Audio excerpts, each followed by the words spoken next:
다음 달이면 19일 해병대원 고 최수근 상병 순직 1주기가 됩니다.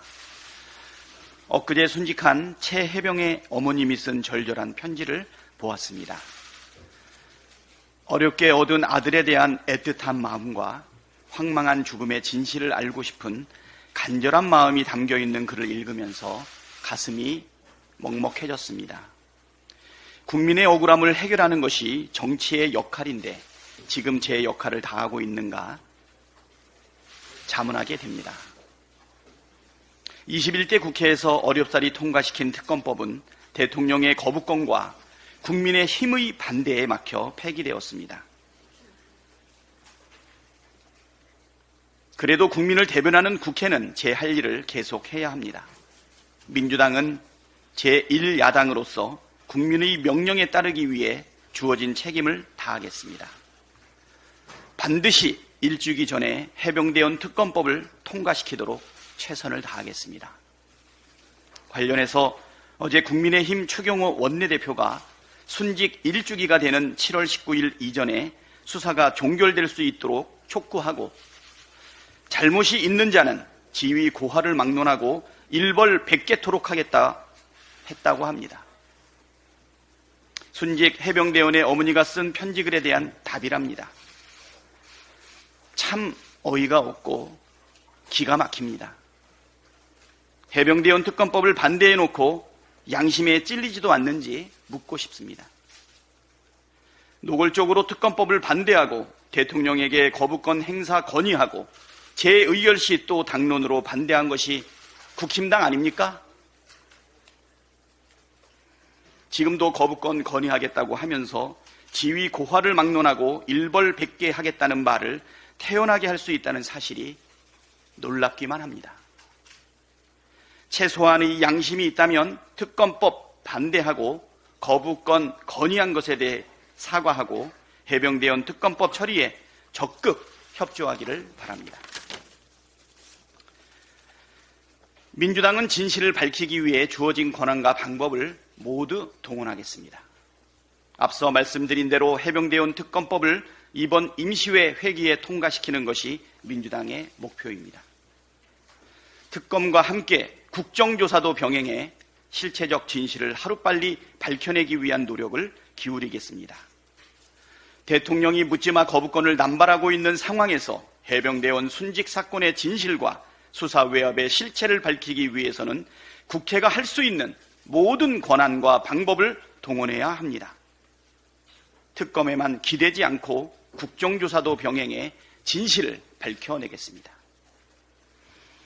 잘못 있는 자는 지위 고하를 막론하고 일벌 100개토록 하겠습니다. 윤석열 대통령과 국민의힘에도 거듭 경고합니다. 민심을 거역하려 들지 마십시오. 특검을 또다시 거부한다면 거센 후폭풍을 감당해야 할 것입니다. 이제 7개 상임위 구성도 조속히 매듭지어야 합니다. 대북 전단의 오물풍선의 확성기까지 남북관계가 지금 일촉즉발의 위기 상황으로 가고 있는데 군인들이 수개월째 수당을 못 받았다는 심각한 문제도 불거졌는데 이 문제를 다뤄야 할 국방위가 구성되지 않았습니다.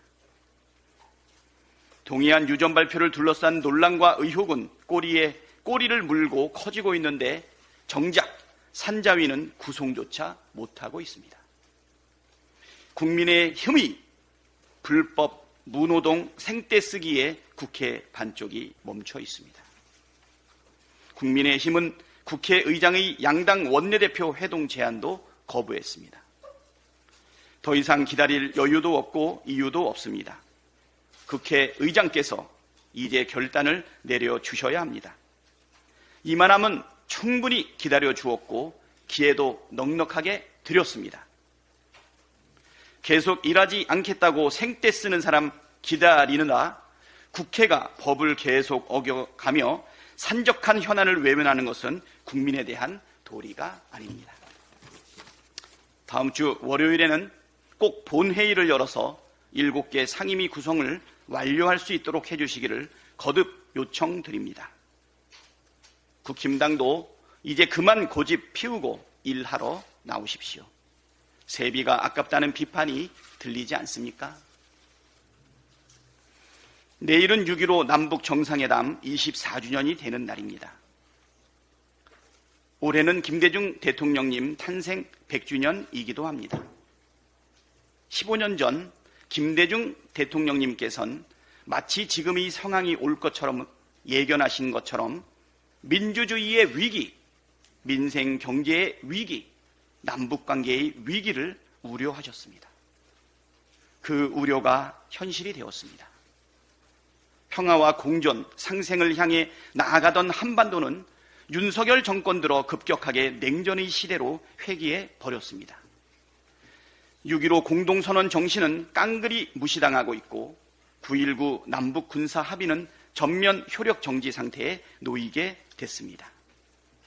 접경 지역에서는 언제든 무력 충돌이 벌어질 수 있다는 불안감이 커지고 있고 주민들은 직접적인 생존 위협을 겪게 되었습니다.